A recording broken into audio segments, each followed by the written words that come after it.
ভোর 6:30 ফ্যাক্টরির গেটের সামনে তখনই ভিড় জমে গেছে।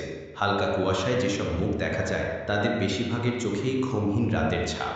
সেখানে দাঁড়িয়ে আছে মেহজাবিনও, এক হাতে ব্যাগ আরেক হাতে জয়নিং লেটার। গেটের ভেতর ঢুকতেই তাকে থামালো মোটা শরীরের এক সিকিউরিটি গার্ড। গার্ড রুক্ষ গলায় বলল, কোথায় যাচ্ছেন? কারোর সাথে কথা বলছেন? মেহজাবিন মাথা নাড়ল, মুখে কিছু বলল না। গার্মেন্টসের ভেতর ঢুকতেই পুরো পরিবেশটা যেন তাকে চেপে ধরল। ঘাম, সেলাই মেশিনের শব্দ, তীব্র তাড়াহুড়ো। 400-র বেশি নারী কর্মী কাজ করছে একটা বিশাল কারখানার হল ঘরে। কিছুক্ষণ পর সুপারভাইজার রাশেদ এসে দাঁড়ালো তার সামনে। রাশেদ বলল, তুমি কি নতুন? হাতের কাজ জানো? মেহজাবিন, জি, অল্প শিক্ষা আছে, বাকিটা আস্তে আস্তে শিখে যাব। রাশেদ তাচ্ছিল্যর ভঙ্গিতে বলল, এটা কাজ শেখার জায়গা না, ঠিক মতো পারলে থাকবি, না পারলে বের হয়ে যাবি। বোঝাতে পারছি? মেহজাবিন শুধু মাথা নেড়ে হ্যাঁ বলল। তারপর তাকে লাইন 7-এ পাঠানো হলো। সেখানে লাইন চিফ বাবুল, একজন রাগী অধিকার চর্চায় আসক্ত মানুষ। মেহজাবিন মেশিনে বসতেই বাবুল চিৎকার করে উঠল, এই, এখানে কি করতে এসেছো? এই মেশিন 10 বছর ধরে কাজ করা লোকের মেশিন, তুমি জানো না কেমন স্পিডে কাজ চলে এখানে? মেহজাবিন আতঙ্কে একটু কেঁপে উঠল, কিন্তু শান্তভাবে বলল, জি, চেষ্টা করব। বাবুল, চেষ্টা লাগবে না, টার্গেট লাগবে। ঘড়ি দেখো, প্রতি ঘন্টায় 120 পিস পারবা? পারবা না, তবু বসো। চারপাশে থাকা কর্মীরা মুখ নিচু করে সব শুনছিল, কেউ কিছু বলছিল না। কারো চোখে সহানুভূতি, কিন্তু প্রতিবাদের সাহস নেই। প্রথমবার সূচ ধরা হাতে ঠান্ডা অনুভূতি। মেশিন চালাতে গিয়ে সূচ আঙুল ছুঁয়ে গেল, রক্ত বের হলো। হা করে তাকিয়ে থাকা অন্য মেয়েরা ফিসফিস করে বলল, নতুনরা সবসময় এমন হয়। বাবুল সামনে এসে গজগজ করে বলল, কাজ করতে আসছো নাকি খুন হতে? মেহজাবিন চুপচাপ আঙ্গুল চেপে রইল।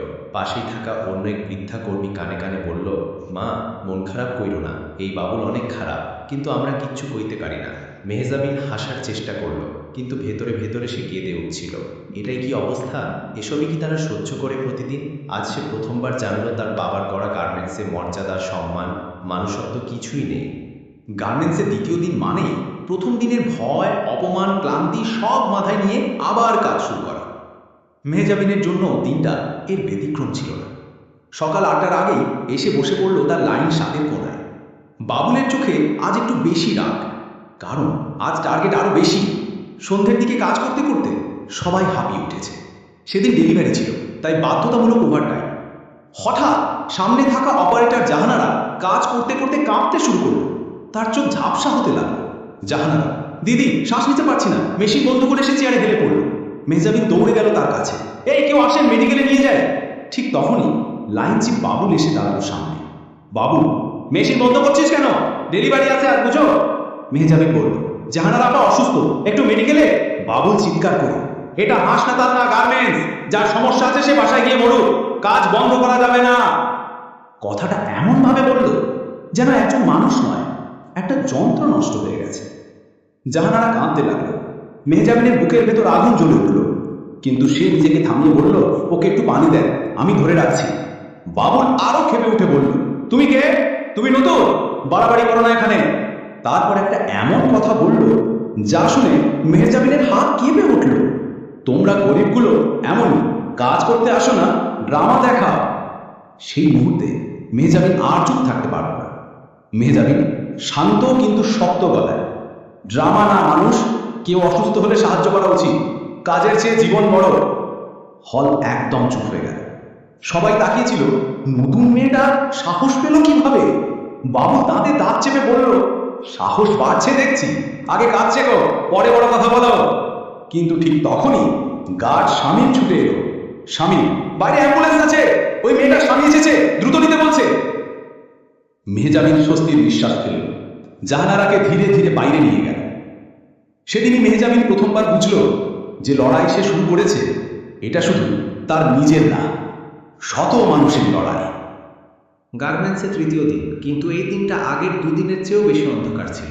কারণ আজ মেহজাবিন দেখতে চলেছে কর্মীদের জীবনের সেই দিকগুলো যা বাইরে থেকে কেউ কখনো দেখতে পায় না। মাসের প্রথম সপ্তাহ, আর মাসের প্রথম সপ্তাহ মানেই বেতনের লাইন, দীর্ঘ শ্বাসের লাইন।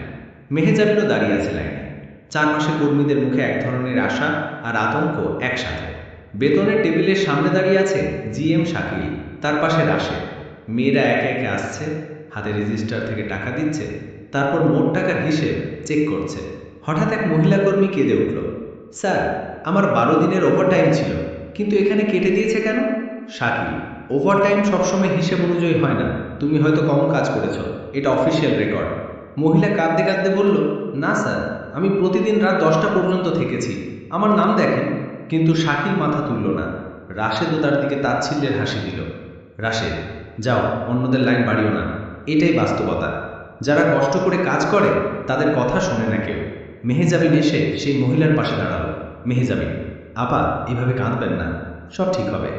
মহিলা চোখ মুছতে মুছতে বলল, এটা প্রথমবার না বোন, প্রতি মাসে এমন হয়, কিন্তু চাকরি যাবে এই ভয়ে কিছু বলতে পারে না। মেহেজাবিনের বুকটা মোচড় দিয়ে উঠল। তার মনে হলো এরা কেউই প্রকৃত বেতন পায় না, কেউই ন্যায্যতা পায় না। সে মনে মনে আবার বলল, সত্য জানতে এসেছি, তাই সব দেখতে হবে। লাঞ্চ ব্রেকে সবাই খাবার নিতে গেল। সেই সময় এক তরুণী কর্মী রোকেয়া চেয়ারে বসে হঠাৎ কেঁদে উঠল। তার পেটের কাছে হাত রাখা, স্পষ্ট বোঝা যাচ্ছে সে 6 মাসের গর্ভবতী। মেহেজাবিন এগিয়ে গিয়ে বলল, আপা, কি হয়েছে? রোকেয়া চোখে পানি নিয়ে বলল, মাতৃত্বকালীন ছুটির জন্য দরখাস্ত করেছি, কিন্তু বাবুল স্যার বলছে আমাকে আর চাকরিতে রাখবে না। মেহেজাবিন, কেন? রোকেয়া কাঁদতে কাঁদতে বলল, সে বলে গর্ভবতী কর্মী মানে অতিরিক্ত দায়িত্ব, অতিরিক্ত ঝামেলা, তাই সে আমাকে আগেই বের করে দিতে চায়। ঠিক তখনই বাবুল এসে গলা উঁচু করে বলল, এই, লাঞ্চ টাইমে নাটক করো না, গর্ভবতী হইলে বাসায় থাকো, ফ্যাক্টরিতে তোদের বাচ্চা সামলানোর সময় নেই। এক মুহূর্তে নীরবতা। তারপর মেহেজাবিন দাঁড়িয়ে গেল সবার সামনে। মেহেজাবিন শান্ত কিন্তু ধারালো গলায়, মাতৃত্বকালীন ছুটি আইনে বাধ্যতামূলক, জানেন তো? বাবুল হা করে তাকালো। বাবুল, তুই আইন শিখাবি? তুই নতুনদের মতো থাকবি? এটা তোর বিষয় না। মেহেজাবিন বলল, আমার বিষয় না হলেও মানুষ হিসেবে তো সত্যি কথা বলতে পারি। হলের সব কর্মী তাকিয়েছিল, এমন সাহস কেউ দেখেনি আগে। বাবুল চিৎকার করে বলল,